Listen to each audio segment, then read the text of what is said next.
What's going on, YouTube? Culturedog Sam Hatch back with another video, and we're going to do another Blu-ray Spotlight video. And yeah, I've been doing a lot of these lately. I'll be getting into Laserdisc scan shortly, don't worry.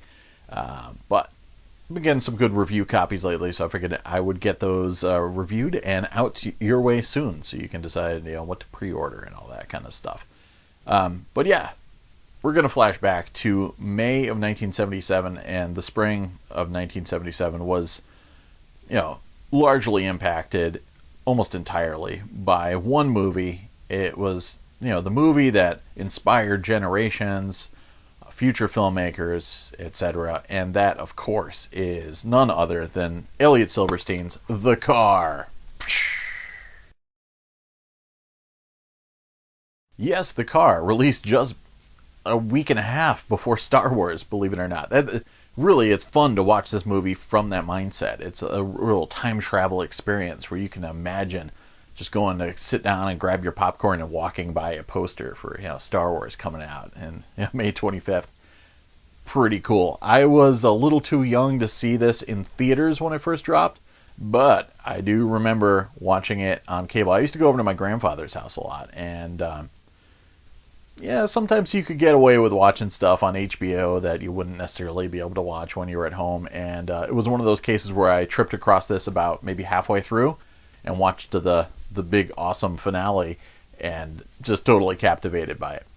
But yeah, The Car was a film that everybody involved in it is very frank and upfront about the fact that it was just looking to cash in on Jaws. So it's just fascinating that it would be based on that Steven Spielberg movie, because Steven Spielberg considers Jaws to be a spiritual successor to his earlier made-for-TV movie Duel, which is about a truck terrorizing a man. And so it's funny that this is based more on Jaws than it is on Duel, when it certainly shares more DNA with Duel. It also feels a bit like a TV movie. There's a wee bit of gore here and there, but it's a film that kind of pulls its punches a lot. It's about a killer car.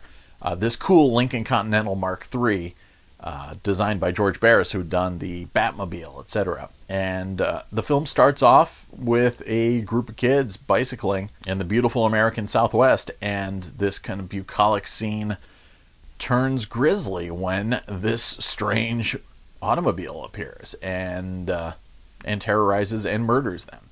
And then a hippie hitchhiking shortly thereafter meets a grisly end, and things eventually settle in this small town where James Brolin is a cop, and he's kind of thrown headlong into this case, trying to figure out what's going on and who this killer is that's driving around this automobile stalking people.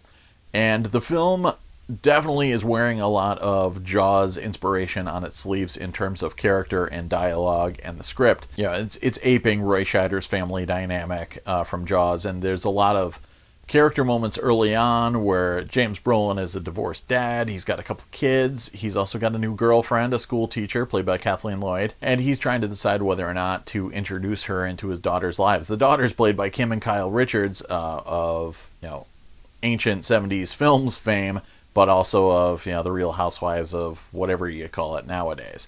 So you got Lindsay Wallace from Halloween in here. That's pretty cool. And it moves beyond their tale into the tale of the entire town, essentially. There's R.G. Armstrong, the old man from the Metallica Enter Sandman video, plays a guy who has a lot of demolitions equipment at his beck and call, and also likes to lay his hands on his wife. And there's the town sheriff, who holds a flame for the abused wife, and there's just Ronny Cox is another cop who's got a battle with the bottle. It really feels like a Stephen King story. The attention to character, just realistic characters, and that kind of small town vibe going on. So a lot of that is established. And once the car starts terrorizing everybody, it does so with glee. But there's not a lot of crunchy impact moments, which is kind of sad. It just kind of sideswipes people and they just go flying and die instantly. So those moments feel a little bit more TV-like.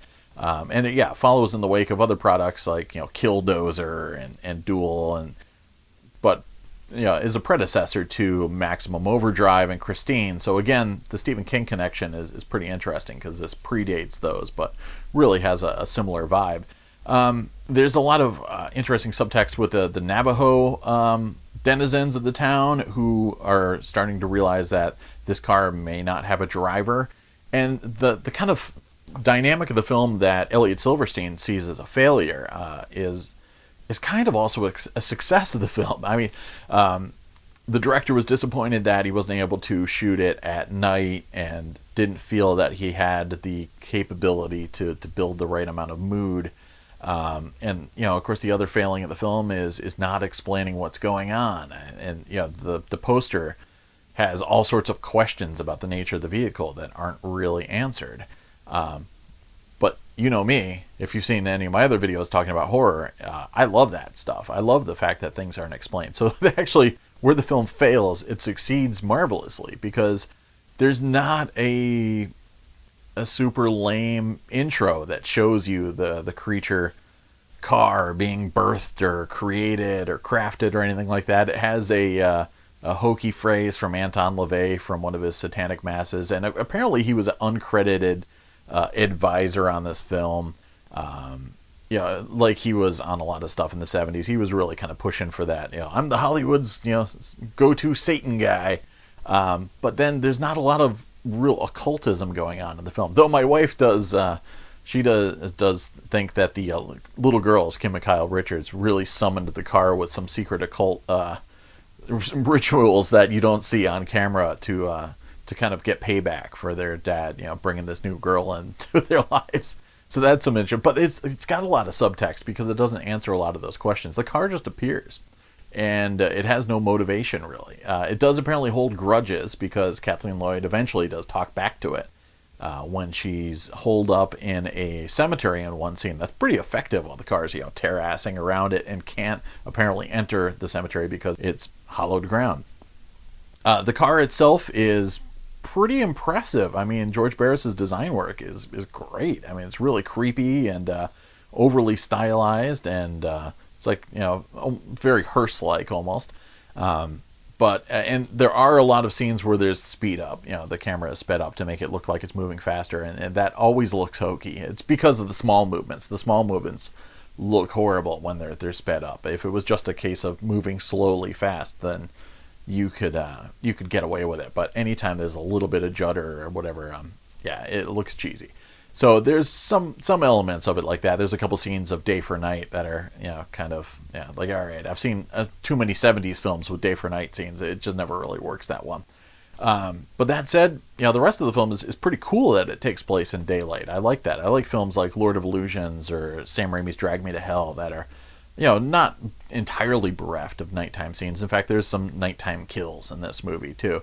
But the fact that it kind of does establish a mood during the day is pretty neat. I actually like that about it. So the enigmatic nature of the car really helps this film hold up over time. I mean, it's certainly steeped in the B-movie world. It's never going to be considered a modern classic or anything like that. But it's actually pretty good. I mean, and the direction's good. Elliot Silverstein has this amazing eye for scope film. It's very ambitious, and you just look at some of the scenes in the police station and how they're just framed with sometimes like 8 characters all perfectly located within the anamorphic frame, and it's really impressive. I loved the camera work, and that definitely elevates it above your average TV movie. So that was cool, and it was great seeing it in high def. The last time I saw this movie was either on VHS or on pay cable in the early 80s. So this thing is serviced well by a 1080p HD transfer. But yeah, overall, I liked the kind of subtext. It's possibly satanic. It's possibly a Native American spirit fighting back. There's a lot of interesting subtext with Ronny Cox versus James Brolin's character, who the audience knows more than the characters of the film, because early on you're like, yeah, that's a Satan car. Everybody knows that's a Satan car. But there's a lot of information given directly to us early on, like there was no driver in the car. So you really have no question really as an audience member. But there's a lot of interesting dynamic with James Brolin trying to determine whether or not he believes some of the other people, and then Ronny Cox early on adopts the belief that this car is from another world or another dimension, etc. So it sounds totally hokey, but it actually works. It works rather well. So it comes to us in the U.S. Thanks to Scream Factory. There is an Arrow release overseas, but Scream Factory can't release things in Region B, and likewise Arrow will release some things over here in the States, but theirs was a Region B only release. So now we have something in Region A, which is cool. And I don't know what the Arrow transfer looks like, but this one looks very, very nice and very grainy and alive. It's got that late 70s look to it. I love how Close Encounters of the Third Kind looks. Just that lively grain. The cool thing about having a projector is you can walk right up to the screen, and it's almost like you're looking into another world and stare at it and just get up close and check out the grain. Because my seating position is far enough away so that most film grain kind of disappears, and you're just kind of caught in the overall image. But I can walk right up to the screen and check it out, and I didn't see any clumping grain or strange compression artifacts or anything like that. It just looked very lively and organic and real, and it was cool. Overall, it's a very vibrant picture. I mean, looking at some of the other releases I've gotten that have come from the 80s, this thing looks far better. The colors are very bright. There are a couple moments, nighttime shots, where the blacks are a little washed out, or maybe kind of tend to go a little bit bluish or whatever. But the daylight scenes are all razor sharp, and yeah, it really there's not a lot of detail lost in the shadow details. There's some scenes later on where James Brolin is locked inside a tight space with it, and you can see what's going on. It's not like one of those cases where the interior shots at night are all kind of crushed and washed out.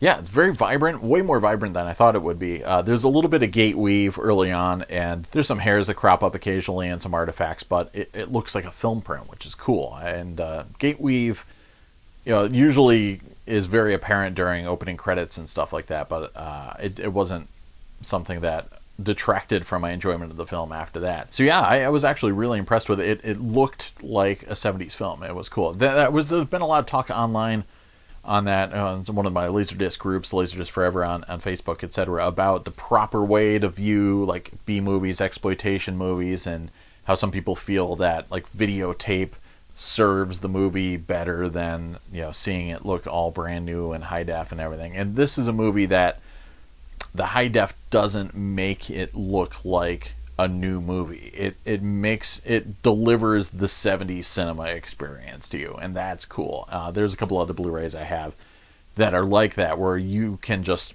melt back in time and transport your couch into a theater in the late 70s, and you just plunk down $2 or whatever for your ticket. And that's what this one does. It really captured the feel of and spirit of the film itself, and it wasn't just making it look like a modern HD flick. So yeah, if you're a fan of the film, rest assured you're going to be happy. The audio, it's interesting, the packaging here states that the audio is DTS HD Master Audio Stereo. But once you fire up the Blu-ray, you'll notice that the menu gives you another DTS HD Master option with surround sound. So, of course, I had to take that for a spin. And the audio on this thing is really cool. I know that some people were asking that they hoped that the original mono track was involved. But I thought I also saw that there was a 4-track stereo version of this, so maybe certain prints were in 4-track stereo, and that was when you had left, center, right, and just a kind of mono surround channel, and they were all just like physically mag striped onto the print itself. And that was before optical Dolby and all that stuff hit big. Star Wars released a week and a half after this, really changed the game, but it feels like that with that, at least that DTS HD Master Audio track. It feels like you have some directionality up front. It's very front heavy, but there's an overall just kind of spatial enveloping surround. It's really cool. The opening number is a very dynamic score with a lot of brass and everything like that, and that was very full-bodied sounding. And there's a lot of sound with the car itself that just kind of envelops you, and it's cool because it really has a vintage surround sound feel to it. It's not very, directional Jurassic Park. It's over there, it's over there. It's got that cool feel where it just lets you soak in an overall, vibe of the car is all around you. So that was cool. I thought it sounded really, really good, and the dialogue was, always intelligible and seemed to be anchored right up front. But it, again, like the video, it felt like I was watching it in a theater in the 70s, and that's, all I can ask for a Blu-ray release is of a film like this, is deliver that original cinema experience and at the best it can. And dude, it totally did. So I was very happy with the soundtrack, actually. So yeah, the Blu-ray is definitely a hit. It does have a reversible image, but I mean, well, I guess you wouldn't really want to reverse it because it doesn't have all the information about the special features, etc. on there. It's just got a photo of the car chasing down some potential victims. It's got some, pseudo retro cover art done by Justin Osborne. That, I guess you could flip it around if you wanted to, but there's no original poster art available on the inside. It's got no commentary, but I mean, it's not officially a collector's edition, but it has about the same amount of extras as one of the other collector's editions I got, the Garbage Pail Kids movie. But it does have interviews with the director. And again, the extras on the Arrow release overseas are completely different, essentially, than these. There's a piece with the actor who portrayed the hippie character earlier on in the film, and that piece isn't on here. But there is a pretty cool interview with Elliot Silverstein, and he talks about his ideas for the film and how he felt a little held back in his vision, etc. But there's also the Navajo Connection interview with Geraldine Kearns, who is one of the workers in the police station, and she's got a great kind of discussion about shooting this film in Utah and the Navajo community, and how it was working with characters who were actually not Navajo, but were assigned to play Navajo characters, and her trying to kind of help them speak as legitimately as possible. So it was cool. It was a good insight into it. And then there was another featurette called Just Like Riding a Bike with Melody Thomas Scott from The Young and the Restless fame. Don't ask me why I know that, but I was tortured as a kid and had to watch the adventures of her and her kin numerous times. But she's the girl on the bicycle early on in the scene, and that was a pretty cool tale too. Her talking about how Elliot Silverstein was pushing her a little bit, and how she pushed back and almost endangered her life in the process. So those were pretty fun. There's a lot of TV spots and radio spots, and there's a still gallery, the theatrical trailers in there, which looks pretty rough. The still gallery was great. It had all the lobby cards and everything like that, so it was a pretty nice collection of pieces there. There was even, I totally don't even remember this, there was a great little ad in there for the car game. It was if you ever played the Jaws game, essentially. It was a similar take on that. It was like you could put a bunch of roadblocks or whatever down, and eventually you put too many things on the game board, and the car would come to life and attack you. So I totally forgot about that. So it was cool. There's a lot of great 70s nostalgia going on in this release. So yeah, I love this stuff. I mean, the car maybe not quite violent enough for a theatrical horror film of the time, but yeah, it's got so much charm. The characters are so much fun, and yeah, it's just got a great vibe to it. So I had a complete and utter blast firing this up, and was able to flash back to being that kid watching it on TV, but better. It was awesome seeing it in its original scope, dimensions, and hearing it the way I probably would have heard it if I had gone to see it in a movie theater. So kudos, bravo, man. I really appreciated this release, and I think they pulled it off, and it looks great. So I mean, the only thing I guess to make it better would be if you could find the Arrow version imported, and if you had a multi-region player, you'd have all the extras. And I'm not sure how the HD transfer compares, but this thing is pretty nice looking. So yeah, if you're a fan of the car, pick it up for sure. All right, everybody, thanks for hanging out, and we'll talk to you soon. And cheers for all the cool comments on the Channelversary Q&A and that video and all that stuff. So looking forward to talking with you guys some more on the comments section below. And cheers. Have a good one.